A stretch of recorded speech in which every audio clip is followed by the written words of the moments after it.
반갑습니다. 한국사 대형쌤입니다. 인사하고 시작하겠습니다. 차렷, 사제간의 인사, 존중합니다. 네, 오늘 공부해 보도록 하겠습니다. 여러분들 교과서는요, 26쪽부터 28쪽까지입니다. 26, 28쪽입니다. 학습지로 보겠습니다. 선생님이 나눠줬던 학습지에는 페이지가 안 적혀져 있죠. 네, 9쪽과 10쪽입니다. 조금 있다가 페이지 정리를 해드릴게요. 9쪽과 10쪽 펼치시면 됩니다. 자, 오늘은 고려시대 두 번째 수업입니다. 문벌 독점체제라는 게 흔들리게 되는 과정을 보도록 하겠습니다. 수업을 한번 열어보겠습니다. 앞에 보실까요? 선생님이 지도를 하나 넣어놨는데요. 이 지도, 익숙한 지도죠? 바로 우리가 살고 있는 전라남도입니다. 전라남도 중에서 이렇게 표시되어 있는 이곳이 있어요. 우리가 살고 있는 목포가 어디죠? 여기죠. 목포랑도 되게 가깝습니다. 한 30분 정도만 가면 나오는 곳인데요. 이 빨간색 표시되는 이곳 혹시 어딘지 아십니까? 네, 맞아요. 바로 강진이라는 곳입니다. 강진에 아주 유명한 박물관이 하나 있습니다. 바로 여기에요. 혹시 가본 사람 있을까요?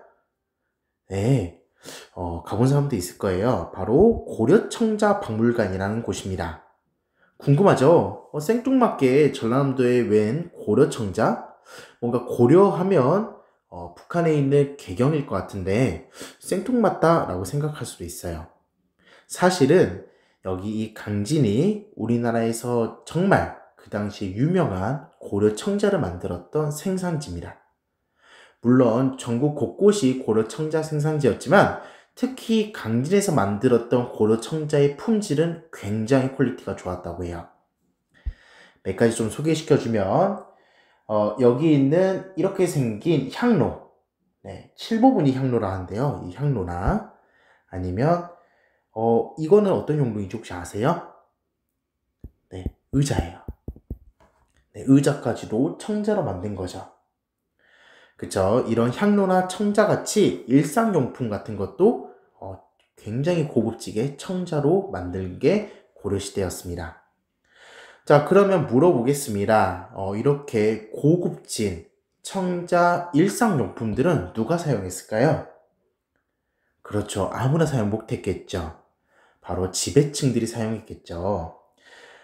특히 이 청자를 사용하면서 떵떵거리면서 살았던 세력을 우리는 문벌이라 불렀어요. 고려시대 때 지배층은 바로 이 문벌이었습니다.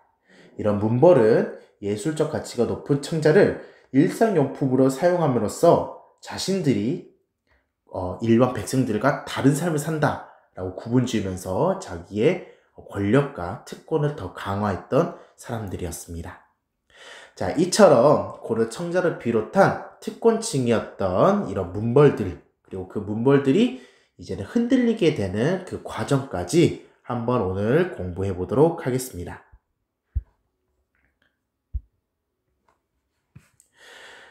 학습지 정리해 보겠습니다. 지금 이렇게 나와 있는 페이지를 우리는 9페이지라고 명명하겠습니다. 위쪽에다가 9라고 적어주세요.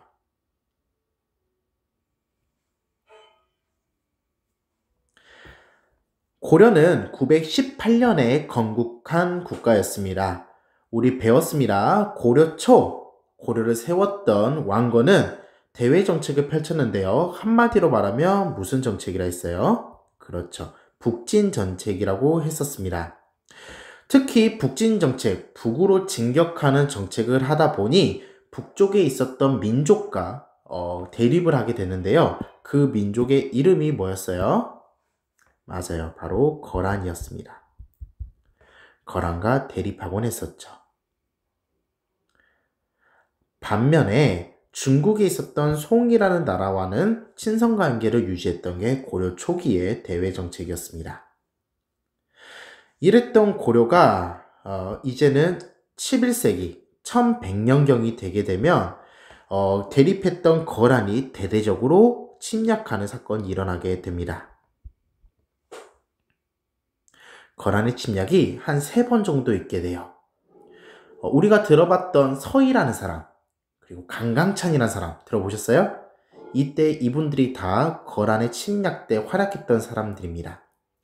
고려는 이 거란의 침략을 잘 막아냅니다.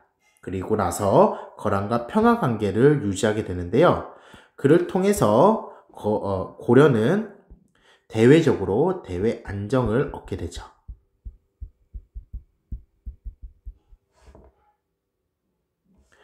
외부적으로는 대외 안정을 펼치게 됐습니다. 그런 안정적인 바깥 상황에 근거해서 내부적인 상황이 어떻게 되었는지 보도록 하겠습니다. 고려 내부로는요, 대외 안정 속에서 문벌이라는 게 성장하게 됩니다.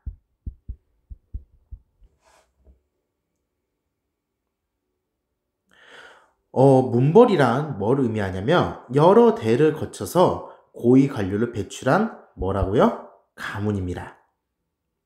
자기의 아버지를 거치면서 계속해서 사회적 지배층으로서 고위 관리를 배출했던 가문을 뭐라 부른다? 네, 문벌이라고 부릅니다. 고려의 지배층은 바로 여기 있는 이런 문벌들이었습니다.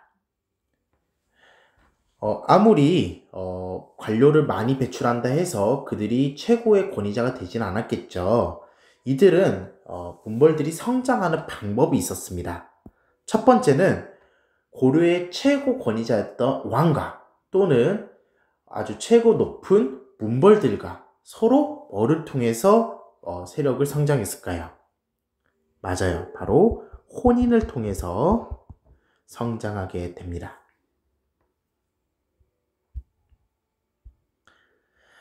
우리 교과서 26쪽을 한번 예시로 들어보겠습니다. 아래에 보면 가계도가 있는데요. 여기 써져 있는 사람들은 고려시대 때 왕들입니다. 자, 그런데 왕들의 아내들이 조금 독특합니다. 네, 보면 누구의 딸들이 문종하고 결혼했어요? 그쵸, 이자연이란 사람이 결혼했죠. 근데 한 명만 결혼해도 될 것을 무려 몇 명의 딸과 결혼시켜 버렸습니까? 3명의 딸과 결혼시켰어요. 문종은 이자연을 무려 자기 아내 3명의 장인어른이었던 거죠. 다시요. 죄송합니다. 네. 문종은 이자연의 사위였던 거죠. 그쵸? 네. 자기 아내의 아빠니까요. 근데 그게 3명이나 된 거죠. 네. 이렇게 왕 못지않게 엄청난 권력을 가졌던 게 이자연이고요. 이자연에서 끝나는 게 아니라 그의 아들이었던 이호 역시도 왕실과 결혼시켰고요. 자기의 딸을. 그리고 이호라는 사람의 아들도 이자겸이라는 사람인데요. 이자겸의 사람도 자기의 딸을 고려 왕과 결혼시킵니다. 자, 그러면 이런 이자연, 이호, 이자겸이의 집안은 왕보다 더 큰 권력을 가진 집안이 되었겠죠. 이렇게 문벌들은 성장하게 됩니다. 또 하나, 혼인 말고도 문벌로 성장하는 방법이 있었습니다. 네, 시험을 쳐서 관리가 되는 방법이었어요. 뭐였습니까? 과거였고요. 또는 고려시대 때는 시험을 치지 않고도 관리가 되는 방법이 있었습니다. 자기의 아버지가 5품 이상 높은 관리면 시험 없이도 그의 아들은 관리가 되는 방법이 있었어요. 우리는 그 제도를 음서라고 불렀습니다. 시험 칠 필요가 음서요. 죄송합니다. 네, 이렇게라도 외우세요. 정리해보면 문벌들은 왕실 및 문벌들과의 혼인 그리고 과거와 음서 제도를 통해서 대대손손 높은 관리가 되는 문벌이 되었다. 여기까지 기억하시면 되겠습니다.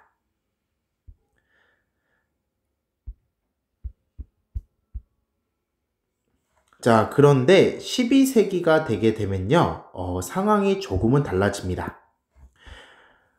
거란 이후에 외부적으로 다른 민족이 이제 급성장하게 됩니다. 그 민족이 바로 여진이라는 민족이었어요. 12세기가 되게 되면 여진이라는 민족이 부족을 통합한 후에 고려를 위협하는 상황이 오게 됩니다. 여진은 북방에서 끊임없이 쳐들어오면서 고려의 골칫거리였습니다. 여기에 대해서 숙종이라는 왕 때는요, 한 사람이 등장해서 다음과 같이 건의합니다. 그 건의했던 사람이 윤관이란 사람이었어요. 윤관이 고민 한번 해본 겁니다. 아니, 우리가 여진한테 이렇게 힘을 못 쓰는 이유가 뭘까? 고민한 결과 여진족은 뭐 타고 다녀요? 네, 말을 타고 다닙니다. 오케이, 그러면 우리도 고려도 기마병 중심의 특수부대를 만들자 해가지고 윤관이 건의로 만든 특수부대가 하나 있었습니다. 그 부대 이름은 별무반이었어요. 그래서 별무반이 조직이 되게 되고요. 특히 그 다음에 예종 때가 되게 되면 이 별무반을 중심으로 여진족을 공격하게 됩니다. 그리고 승리하고 나서 여진족에 있었던 그 지역에 동북지역에 총 9개의 성을 설치하는 성과를 얻기도 합니다.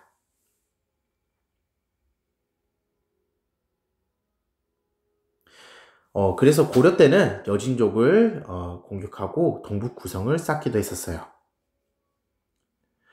그런데 이렇게 쌓은 동북구성 어떻게 됐는지 혹시 아세요? 네, 다시 돌려줍니다. 누구한테요? 네, 여진족한테요. 너무 멀리 있다 보니까 관리하기가 좀 힘들었을 거고요. 그리고 특히 여진족이 사정하면서 돌려달라고 막 빕니다.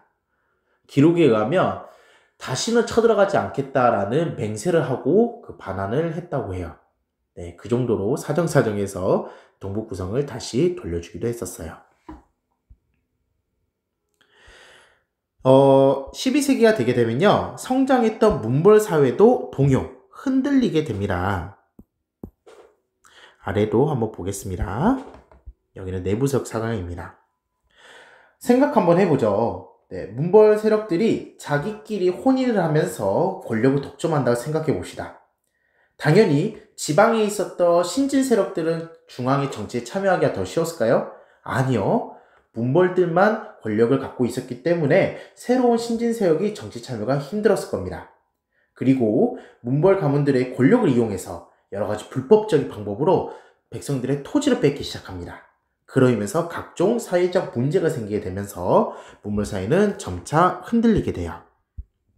한편 이 흔들림 속에서 국외적으로 큰 일도 일어나게 됩니다. 아까 별무가한테 공격을 했던 이 여진족이 상황이 바뀌게 돼요. 불과 20년 만에 여진족은 금이라는 나라를 세우게 돼요.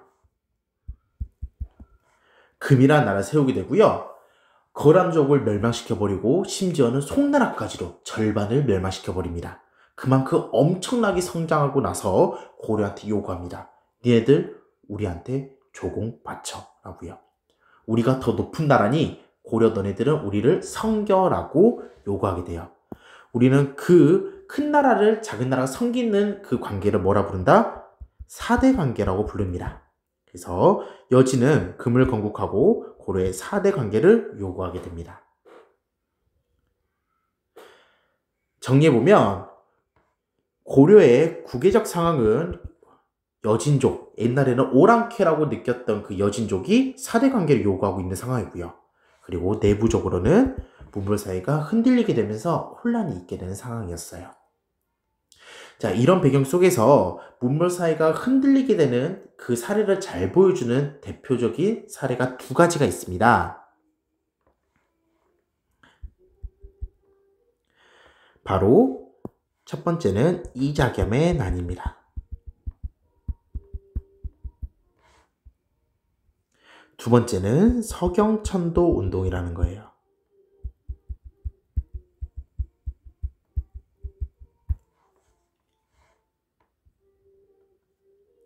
먼저 이자겸의 난을 보겠습니다. 아까 이자겸이 어떤 인물이었던 기억나십니까?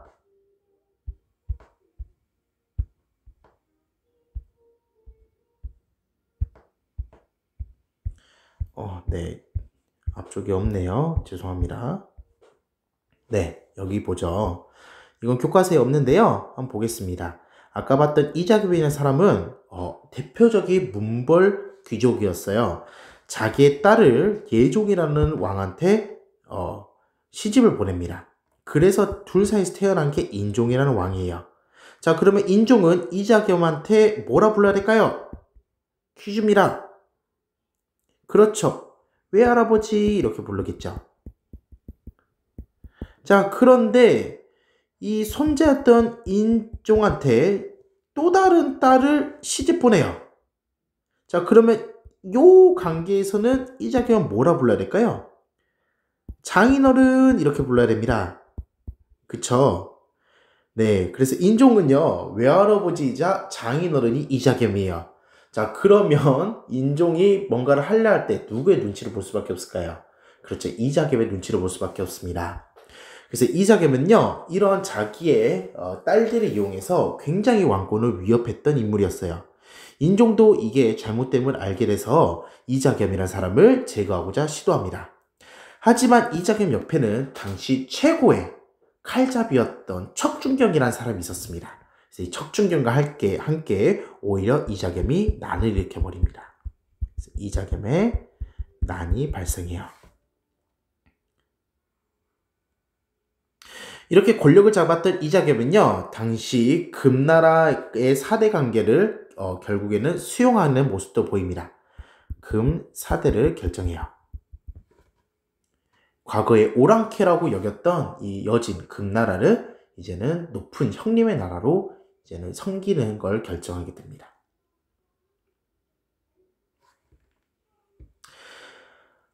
인종은요, 이제 결단을 내립니다. 이자겸의 옆에 있었던 척준경이라는 사람을 꼬시게 돼요. 그래서 이 척준경과 함께 이자겸을 제거하는 데 성공하게 됩니다. 자기의 장인어른이자 외할아버지를 전남 영광에 유배를 보낸 등의 이제 제거에 성공하게 됩니다. 하지만 그 과정 속에서 이제 왕실이 불타는 등 왕권은 굉장히 약화되는 모습을 보여요. 약화된 이 왕권을 회복하기 위해서 인종은 새로운 세력을 뽑게 되는데요. 그 세력이 바로 개경이 아니라 서경 지역에 있었던 서경 세력이었습니다. 서경은 지금의 평양입니다. 평양에 있는 새로운 세력들을 뽑기 시작해요. 대표적인 사람이 묘총이라는 사람, 그리고 정지상이라는 사람 등 새로운 사람들을 뽑게 됩니다. 이게 이자겸의 난이었어요. 이렇게 문벌 사회가 흔들리는 모습을 보여주는 대표적인 사례였던 것이죠. 두 번째 사례는 서경천도 운동입니다. 말 그대로예요. 어디로? 천도, 수도로 옮기자고요? 맞아요. 서경으로 수도를 옮기자라는 운동입니다. 이 서경의 근거지로 뒀던 것은 인종이 뽑았던 묘청 등 정지상 등 이런 신진 세력이었습니다. 자, 이들 서경이 세력으로 갖고 있었던 신진 세력들은 지금 고려는 위기입니다. 일단 첫 번째, 누구를 섬기고 있습니까? 맞아요. 금나라를 섬기고 있는 겁니다. 그쵸? 우리 지난 시간에 배웠던 거 한번 생각해 보도록 하죠. 광종 때는요, 태종 왕건 때는요, 고려 스스로를 땡땡국이라고 불렀어요. 맞아요. 황제국이라 불렀습니다. 그랬던 고려가 지금 어떻습니까? 오랑캐라고 여겨졌던 여진족을 섬기고 있습니다. 이거 잘못됐다고 생각한 거죠. 그래서 서경 세력들은요, 다음과 같이 주장합니다. 칭제, 황제라고 칭하고 건원, 연호라는 걸 세우자. 칭제 건원을 주장해요. 황제만이 할 수 있는 연호를 세우고 황제라고 칭하자라는 걸 주장합니다. 그리고 더 나아가서 어디로 공격하자? 네, 금나라를 정벌하자 주장합니다.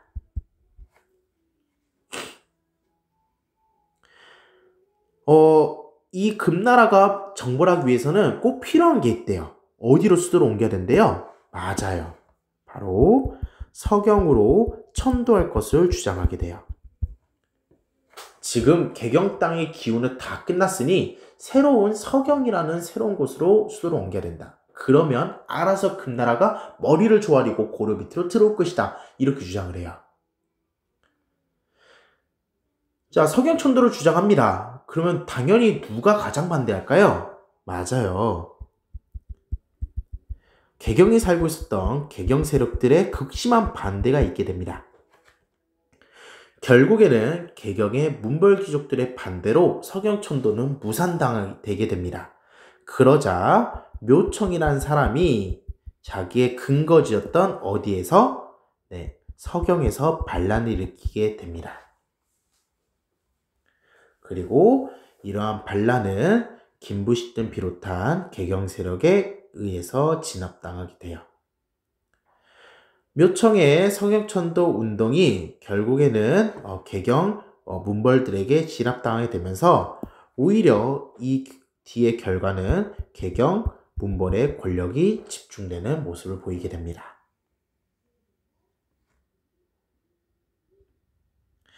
자, 여기까지가 문벌 사회가 흔들렸던 두 가지 사례를 우리가 확인해 봤습니다. 우리 조금만 더 보도록 하겠습니다.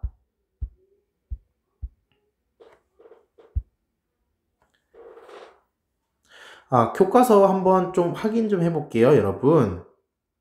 여러분, 교과서 28쪽 묘청의 서경천도 운동 간단하게 한번 읽어보도록 하죠.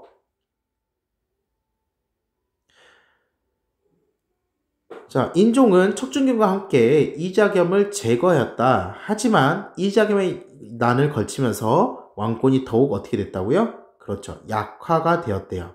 그래서 인종은 왕권을 회복하고자 누구를 등용했다고 합니까? 그렇죠. 묘청, 정지상 등 서경 세력을 등용했다고 해요. 자, 이들의 주장이 있었습니다. 뭐라 칭하고요? 황제를 칭하고요. 연호 사용을 주장합니다. 그리고 어디를 정벌하자고요? 금나라 정벌도 주장해요. 그래서 풍수지리설을 내세워서 어디로 수도로 바꾸자고요? 서경천도를 추진하게 돼요. 자, 하지만 김부식 등 누구의 반대로? 개경 세력의 반대로 서경천도가 좌절되자 묘청은 반란을 일으켰다. 그래서 묘청의 군대는 서북지방 대부분 차지하는데 위세를 떨쳤으나 김부식이 이끄는 강군에 의해서 진압되고 문벌 귀족들의 권력은 지속되었다라고 한 겁니다. 그렇죠? 그래서 여기 있는 서경을 중심으로 이만큼 세력을 펼쳤던 운동이 바로 묘청의 서경천도 운동이었습니다. 학습지 10페이지로 가보도록 할게요. 자, 선생님 빈칸을 한번 뚫어봤는데요. 한번 여기 앞에다가 이렇게 적어보시겠습니까? 고려 지배 세력의 변화.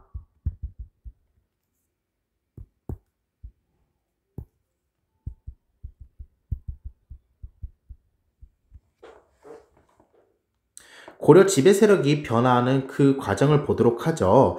고려가 처음 건국됐을 때 지배층은 우리는 이렇게 불렀습니다. 뭐라 불렀어요? 그쵸? 누구였습니까? 호족들이었습니다. 맞니? 네. 왕건도 이 호족들이었죠. 이 호족들의 연합적 성격이 초기 고려였어요. 그런데 이 호족들이 아까 봤던 것처럼 뭐를 통해서? 혼인을 통해서 또는 과거제나 음서 등을 통해서 지방에 있었던 호족들이 중앙에 관리가 됩니다. 그쵸? 그리고 그 관리들이 자기들끼리 대대손손 높은 관리를 유지하게 돼요. 그러면서 점차 지배층을 이렇게 부른다 했었어요. 문벌이 되게 됩니다.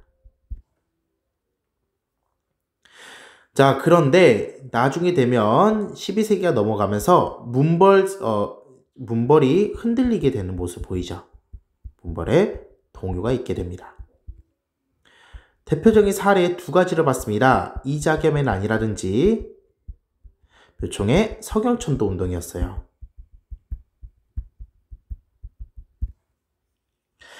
이런 문벌의 동요로 인해서 이제는 더 이상 문벌들이 이제 긍정적인 사회적 영향력을 행사하기 힘든 상황이 됩니다.